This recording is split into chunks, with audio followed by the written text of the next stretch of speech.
Bismillahirrahmanirrahim. Assalamualaikum warahmatullahi wabarakatuh.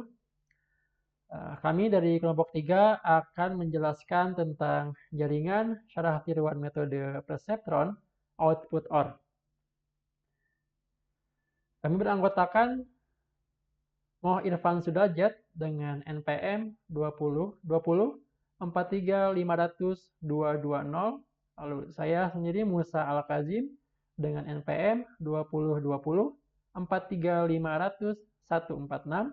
Lalu ada Rifki Harinanda Putra dengan NPM 20 20 43500 165. Metode perseptron.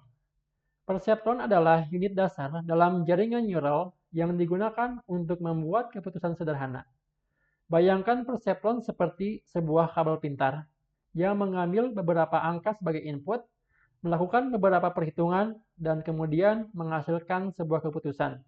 Misalnya, apakah sebuah email adalah spam atau bukan. Bagaimana perseptron bekerja? Yang pertama ada input, di mana perseptron menerima beberapa angka sebagai input. Angka-angka ini bisa berupa fitur dari data yang kita coba klasifikasikan. Misalnya, jika kita mencoba mengklasifikasikan email sebagai spam atau bukan, fitur ini bisa berupa jumlah kata gratis dalam email, jumlah tanda seru, dan lain-lain. Kedua, ada bobot. Perseptron memiliki bobot yang menghubungkan setiap input. Bobot ini adalah angka yang memberitahu perseptron seberapa penting setiap input tersebut. Pada awalnya, bobot ini bisa diatur secara acak. 3. Penjumlahan. Perseptron menjumlahkan semua input yang telah dikalikan dengan bobot masing-masing.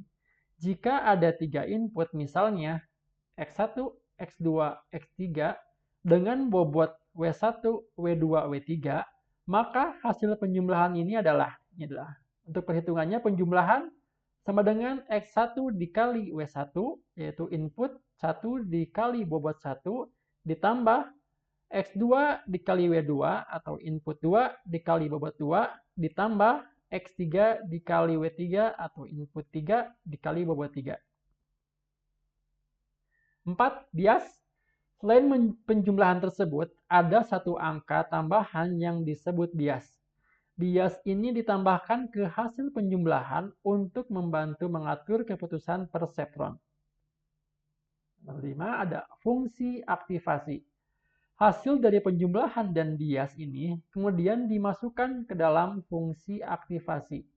Fungsi aktivasi ini adalah aturan sederhana yang menentukan apakah perseptron akan mengeluarkan sinyal 1, misalnya spam, atau 0, misalnya bukan spam.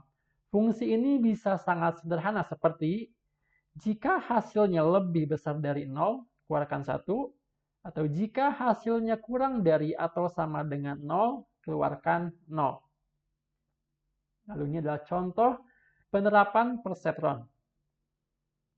Jadi ada input, lalu ada bobot, di sini ada konstan atau bias, ditambahkan 1, lalu ada input, ada bobot, X1 sampai X sekian, lalu dimasukkan ke dalam penjumlahan, dan dilakukan aktivasi, nanti akan keluar hasilnya seperti apa. Lalu karena kita menggunakan get OR, ini akan sedikit menjelaskan tentang logika OR. OR get, tabel kebenaran atau gerbang OR get menunjukkan semua kemungkinan kombinasi dari dua input biner dan hasil outputnya. Gerbang OR menghasilkan keluaran 1 jika salah satu atau kedua inputnya adalah 1. Nah, ini adalah contoh dari tabel get-nya. Jadi apabila input A-nya 0, input B-nya 0, maka outputnya akan 0. Tapi apabila inputnya 0, yang A 0, lalu yang input B-nya 1, maka akan mengeluarkan outputan 1. Karena setiap keluaran 1 jika salah satu, karena salah satunya adalah angka 1, maka akan menghasilkan output 1, ataupun apabila keduanya inputannya adalah 1, maka akan menghasilkan outputan 1. Ini adalah perhitungan yang kita terapkan ke dalam aplikasi yang kita buat. Dan ini adalah rumus di mana sigma di dalamnya kita menggunakan dua inputan, input 1 dan input 2. Lalu setiap input dikalikan terhadap bobotnya, input 1 dikali bobot 1, ditambah input 2 dikali bobot 2, dan ditambah dengan bias. Nah, untuk contoh, kita melakukan bobot satunya ini 1, untuk bobot 2-nya 1. Lalu untuk biasnya, tambahannya, kita menggunakan minus 1,5. Lalu kita menerapkan untuk inputan pertamanya 1 dan inputan keduanya 0.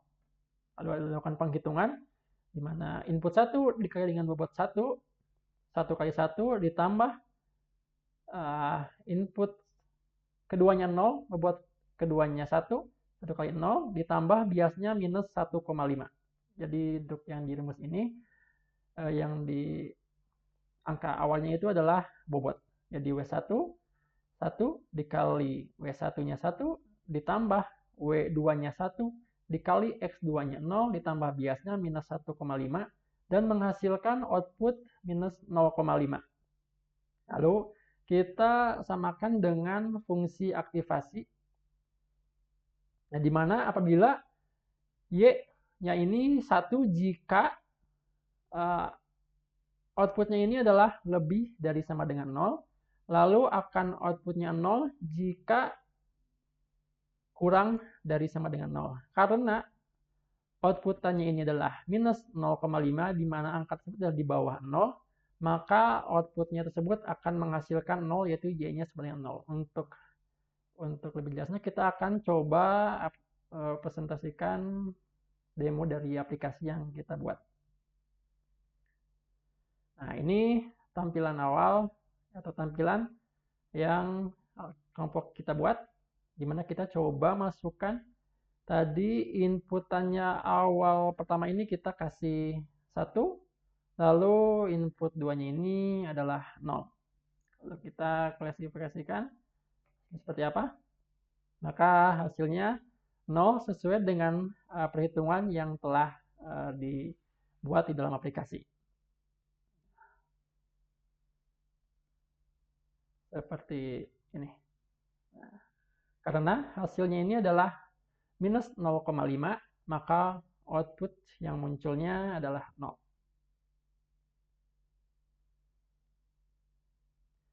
Baik, sekian dari kelompok 3. Kurang lebihnya mohon maaf. Wassalamualaikum warahmatullahi wabarakatuh.